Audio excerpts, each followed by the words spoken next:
The death of Jesus according to the Gospel of Matthew, chapter 27. From noon on, darkness came over the whole land until 3 p.m. And about 3 o'clock, Jesus cried with a loud voice, Eli, Eli, lema sabachthani, that is, my God, why have you forsaken me? And when some of the bystanders heard it, they said, the man is calling for Elijah. At once, one of them ran and got a sponge, filled it with sour wine, put it on a stick, and gave it to him to drink. But the others said, wait, let us see whether Elijah will come to save him. Then Jesus cried again with a louder voice and breathed his last. At that moment, the curtain of the temple was torn in two from top to bottom. The earth shook, and the rocks were split. The tombs also were opened, and many bodies of the saints who had fallen asleep were raised. After his resurrection, they came out of the tombs and entered the holy city and appeared to many. Now when the centurion and those with him who were keeping watch over Jesus saw the earthquake and what took place, they were terrified and said, truly, this man was God's Son.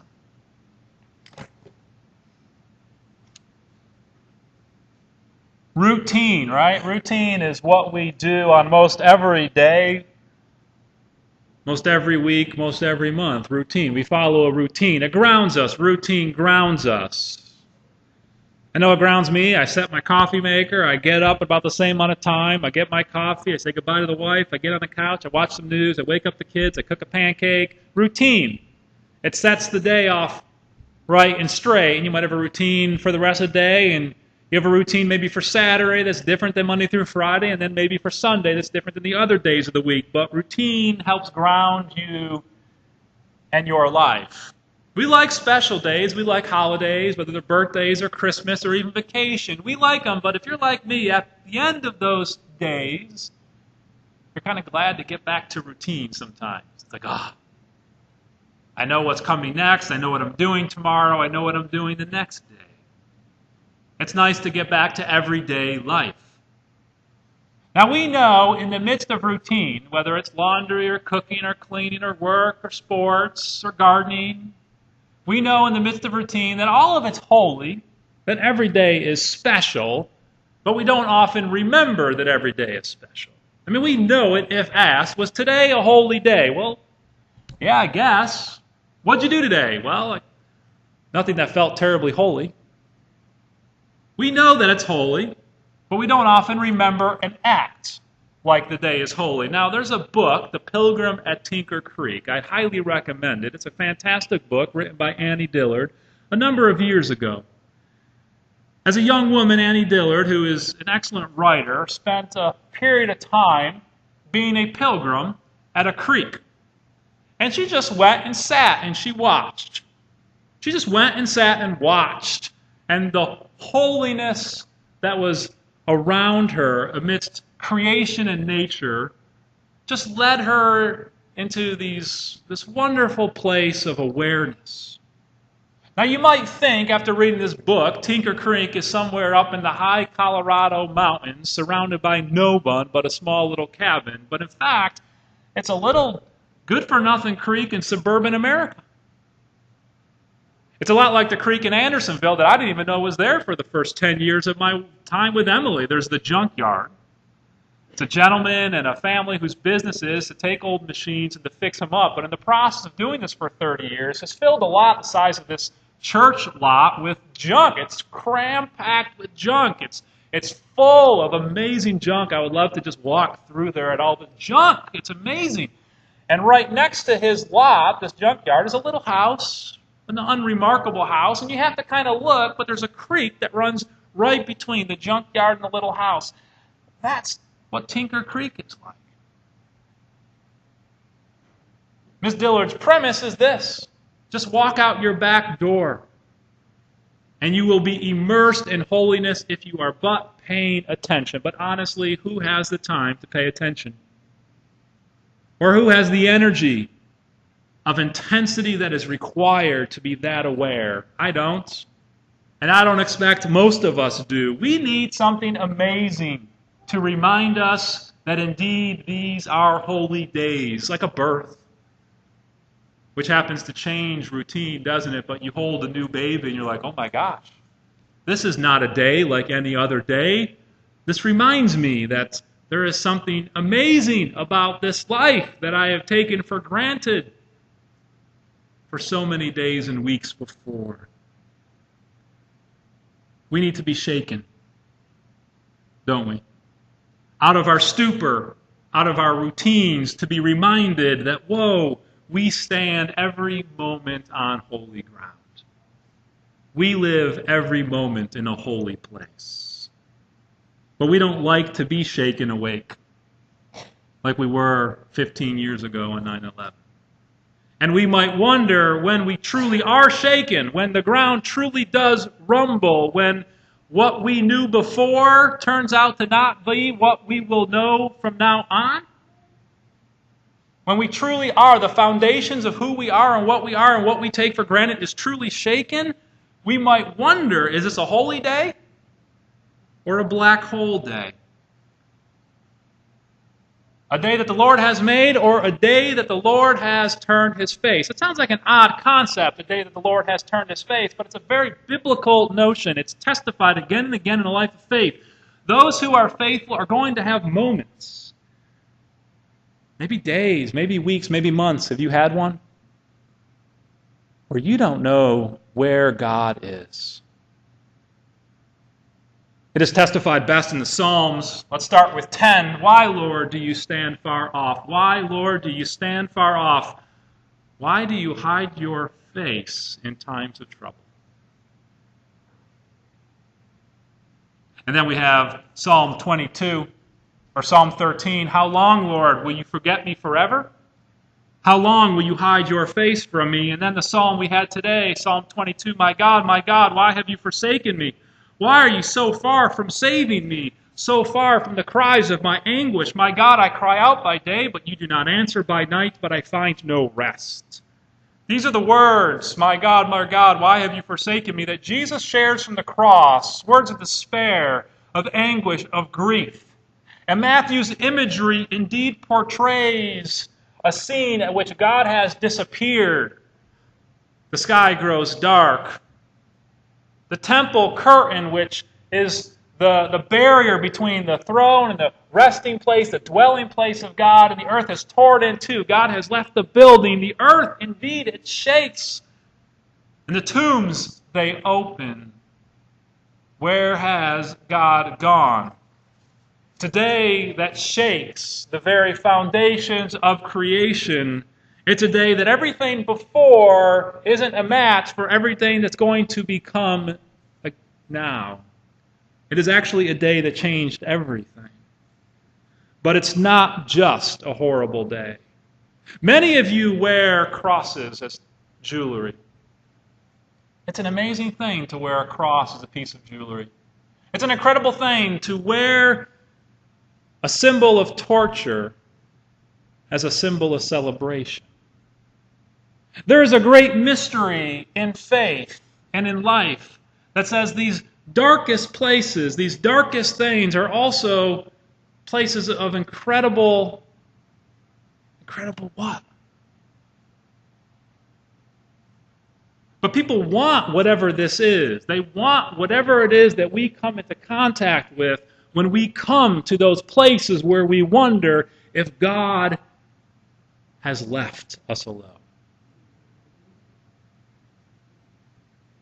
There's a crown called the Crown of Lombardy. It is built, this jewel-encrusted gold crown, around what is considered a hammered-out, thinned nail of the crucifixion. It's a lot like the crosses we wear. A nail thought to be believed from the crucifixion, welded together with gold and precious items that celebrate and symbolize glory. Of course, there are 40-some-odd nails, all claiming to be relics of the crucifixion. People want, even to the point of believing incredible stories, to be connected to this event, the crucifixion. Erasmus, a theologian, once said, "There is so much wood claimed to come from the cross of Christ, we could build a cathedral with it."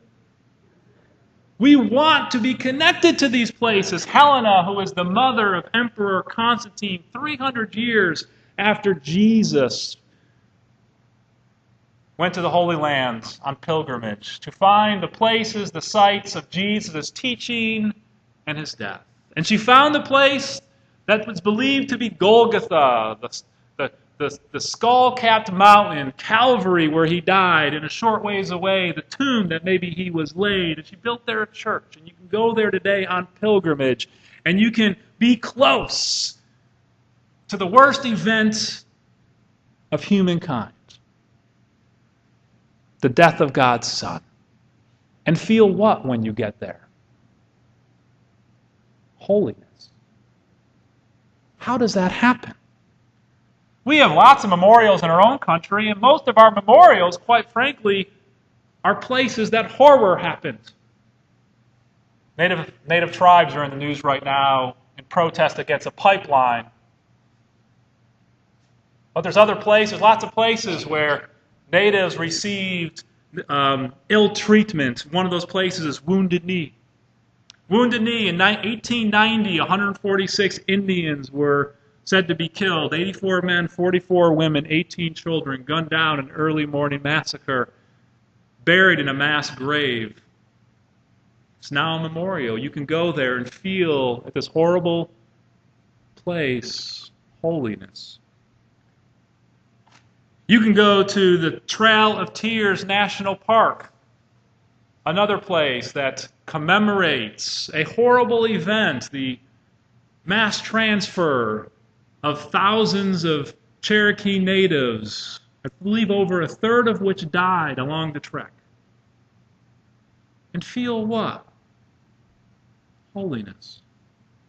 You could go to the USS Arizona, which is a sloping white, saggy-like structure that stands or rests over the resting place of 1,007 sailors who died on the Arizona on December 7th at Pearl Harbor. That's a horrible memory, but yet it is at this place and at these places that we feel holiness. The American Cemetery and Memorial in Normandy, which is the resting place for 9,307 soldiers, many of who lost their life at D-Day and the subsequent invasion. Who would say that's not a holy place? A family of Norris went to Auschwitz this summer on pilgrimage. Could there be a symbol of a more horrifying reality of what it means to be human? But yet you walk away from that place never the same.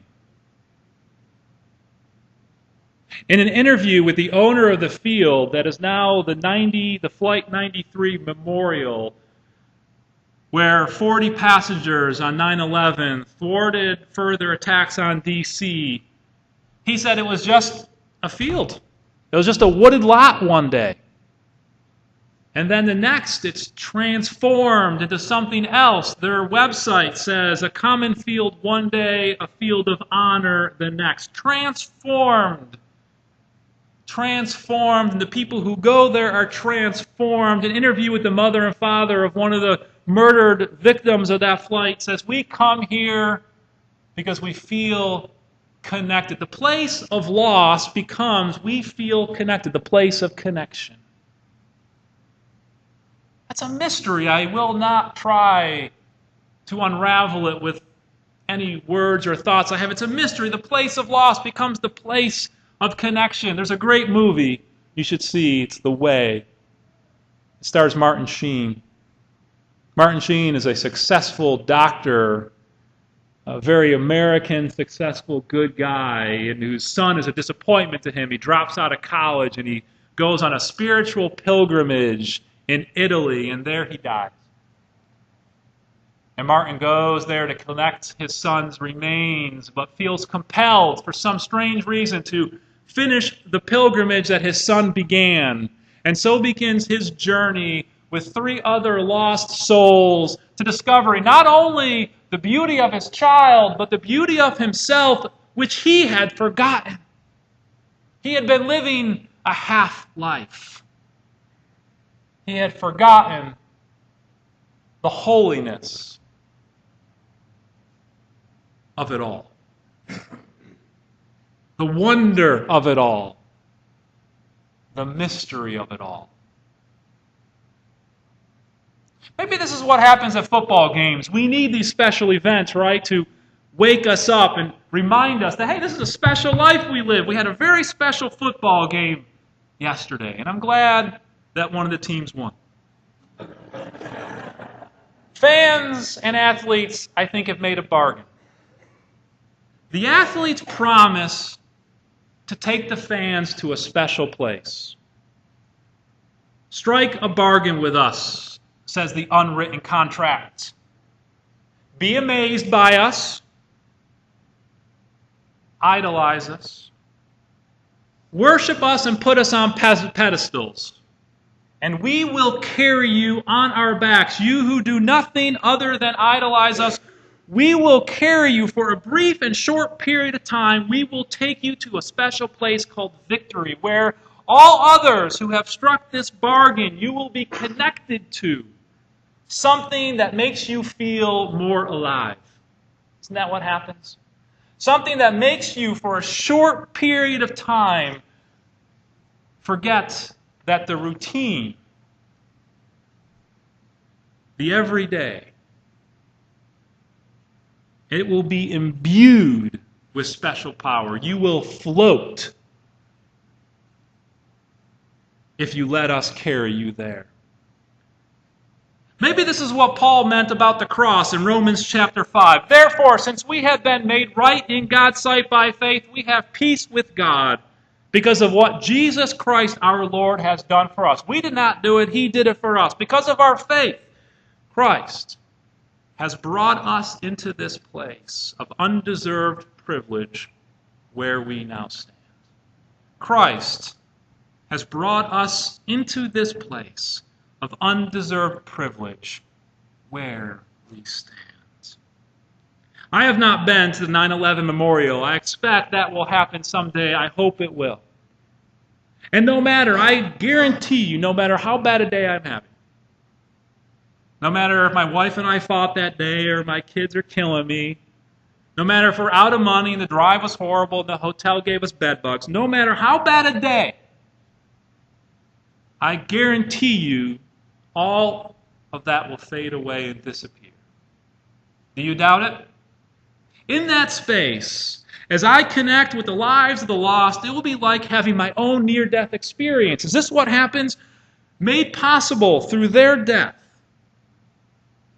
And all that occupied my time, whatever it was, whatever negativity or simplicity or normalcy or routine that occupied my life before that, will fade in importance. And I will promise once again, I guarantee you, I will promise once again. Isn't this what we do? I will never forget. I will never go back to just living the routine, as if it wasn't a holy routine, as if it wasn't a holy day. I will promise that I will go back the next day to my normal life as if it's a holy life. And I will do more important things, more worthwhile things, because my God, this life is precious.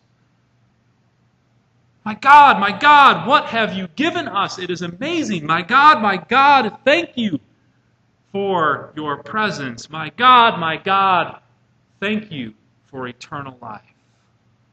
Like all others who enter these places,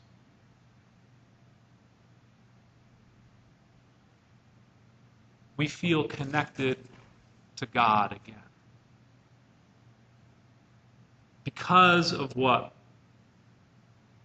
we have gone through together, what others have brought us to. It is the mystery of these places and of these days that when we memorialize the worst, we often find the best.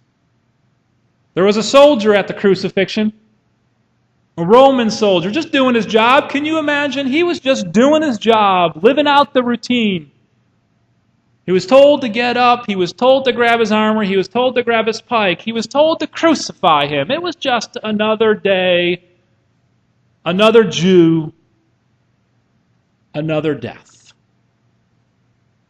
We don't know if he enjoyed it or if he was sickened by it, but it was routine.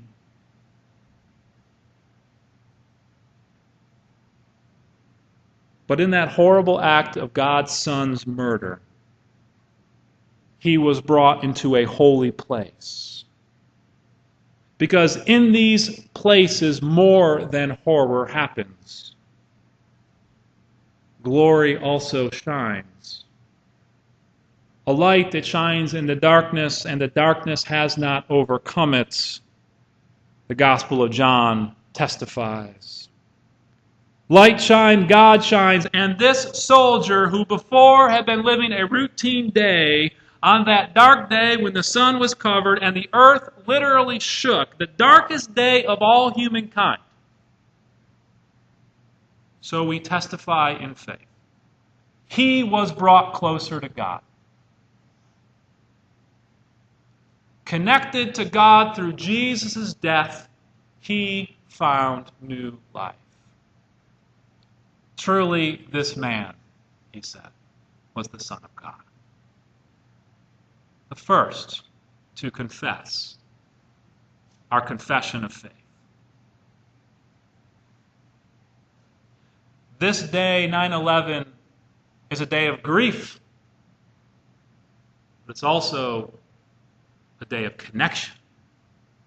A day where we remember not just what was lost and what was done, but a day we remember that this is a holy day.